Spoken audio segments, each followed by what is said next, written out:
Baik, di sini saya akan mempresentasikan tentang kemajemukan masyarakat di Indonesia. Kemajemukan masyarakat di Indonesia disusun dari kata kemajemukan dan masyarakat. Kemajemukan memiliki arti beraneka-ragaman atau banyak, sedangkan masyarakat memiliki arti sekelompok manusia yang hidup dan melakukan interaksi sesuai adat istiadat suatu daerah dalam waktu tertentu. Sehingga pengertian kemajemukan masyarakat Indonesia adalah masyarakat yang hidup dalam suatu tempat dengan agama, ras, dan etnik yang berbeda.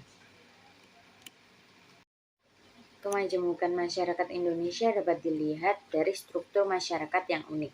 Masyarakat Indonesia memiliki berbagai keberagaman.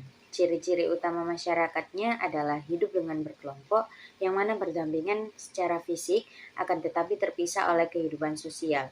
Hal ini dipengaruhi sejak zaman kolonial karena pada waktu itu masyarakat Hindia Belanda melakukan pengelompokan komunitasnya berdasarkan ras, etnik, ekonomi, dan agama.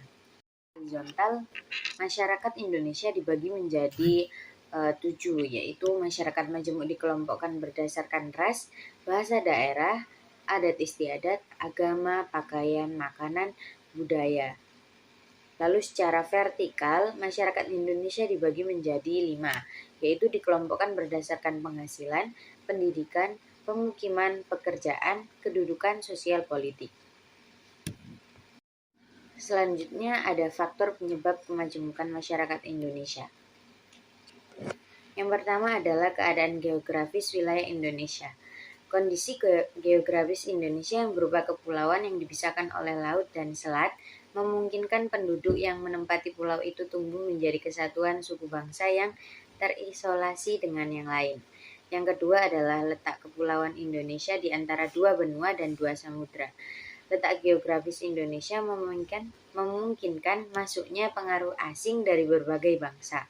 Bangsa asing tertarik untuk singgah dan menetap di Indonesia. Mereka berupaya memperkenalkan budayanya terhadap bangsa Indonesia. Yang ketiga adalah pembangunan. Pembangunan di berbagai sektor memberikan pengaruh bagi keberagaman masyarakat Indonesia. Kemajemukan ekonomi dan industrialisasi yang terjadi dalam masyarakat Indonesia menghasilkan kelas sosial yang berdasarkan pada aspek ekonomi. Yang keempat adalah iklim. Iklim dan tingkat kesuburan tanah yang berlainan di berbagai daerah di Indonesia. Iklim yang berbeda di berbagai daerah menimbulkan kondisi alam yang berlainan pula. Kondisi demikian akan membentuk pola perilaku dan sistem mata pencaharian yang berbeda. Pada akhirnya akan tercipta keberagaman antar daerah di Indonesia. Selanjutnya adalah keberagaman agama. Bangsa Indonesia adalah bangsa yang majemuk. Salah satu sisi kemajemukan bangsa Indonesia adalah adanya keberagaman agama yang dipeluk dan dipercayai oleh penduduknya. Dengan kata lain, Indonesia yang hidup dan berkembang adalah agama. Ada agama-agama besar seperti Islam, Kristen, Katolik, Protestan, Hindu, Buddha, Konghucu, bahkan Yahudi. Masing-masing pemeluk agama memiliki tata cara pengalaman dan ajarannya masing-masing dengan penuh kesadaran untuk tidak saling membenarkan agama yang dianutnya. Dengan demikian, wujud kerukunan atau toleransi antar umat beragama akan terlaksana apabila interaksi antar umat beragama tidak saling merugikan.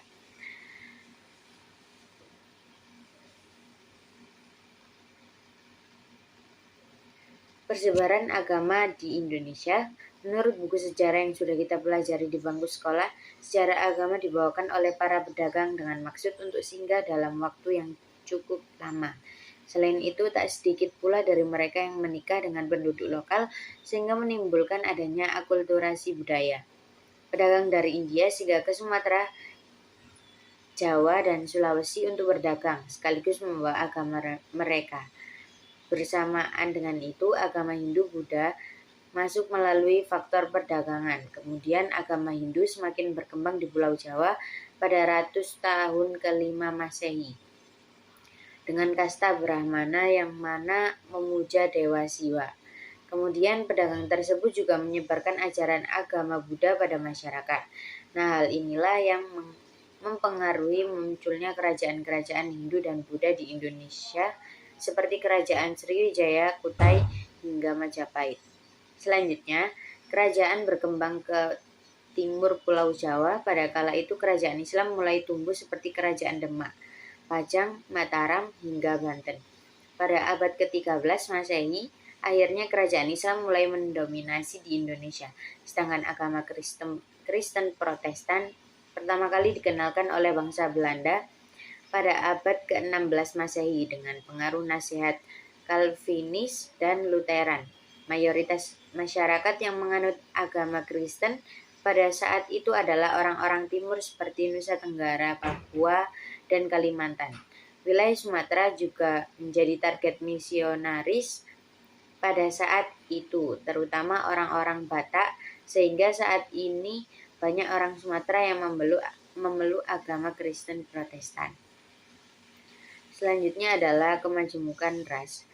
Kata ras berasal dari Prancis, bahasa Prancis dan Italia, yaitu raza. Pertama kali istilah ini diperkenalkan Francois Bernier, antropologi Prancis, untuk mengemukakan gagasan tentang pembedaan manusia berdasarkan kategori atau karakteristik warna kulit dan bentuk wajah. Setelah itu orang lalu menetapkan hierarki manusia berdasarkan karakteristik fisik atau biologis. Di dunia ini dihuni berbagai ras. Pada abad ke-19, para ahli biologi membuat klasifikasi ras atau 3 kelompok, yaitu yang pertama adalah Kaukasoid, yang kedua Negroid, yang ketiga Mongoloid. Adapun ras yang mendiami kepulauan Indonesia adalah yang pertama ada Papua Melanesoid yang mendiami wilayah Papua, Aru, dan Kai. Yang kedua ada Wedoid yang mendiami daerah Sumatera bagian barat laut. Yang ketiga ada Malayan Mongoloid yang meliputi Proto-Melayu. Yang keempat ada Negroid yang mendiami pegunungan Merauke, Papua.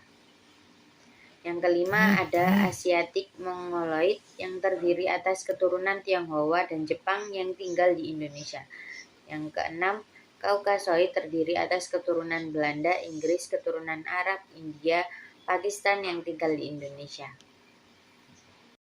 Selanjutnya adalah kemajemukan etnis atau suku bangsa. Konjaraningrat pada tahun 1990 menyatakan suku bangsa sebagai kelompok sosial atau kesatuan hidup yang memiliki sistem interaksi yang ada karena kontinuitas dan rasa identitas yang mempersatukan semua anggotanya serta memiliki sistem kepemimpinan sendiri. Menurut Naral, mendefinisikan etnis adalah sejumlah orang atau penduduk yang memiliki ciri-ciri secara biologis mampu berkembang biak dan bertahan, mempunyai nilai-nilai budaya yang sama dan sadar akan rasa kebersamaan dalam suatu bentuk budaya, membentuk jaringan komunikasi dan interaksi sendiri, menentukan kelompoknya yang diterima oleh dan dapat dibedakan dari kelompok lain. Di Indonesia, istilah kelompok etnis dapat disamaartikan dengan suku bangsa.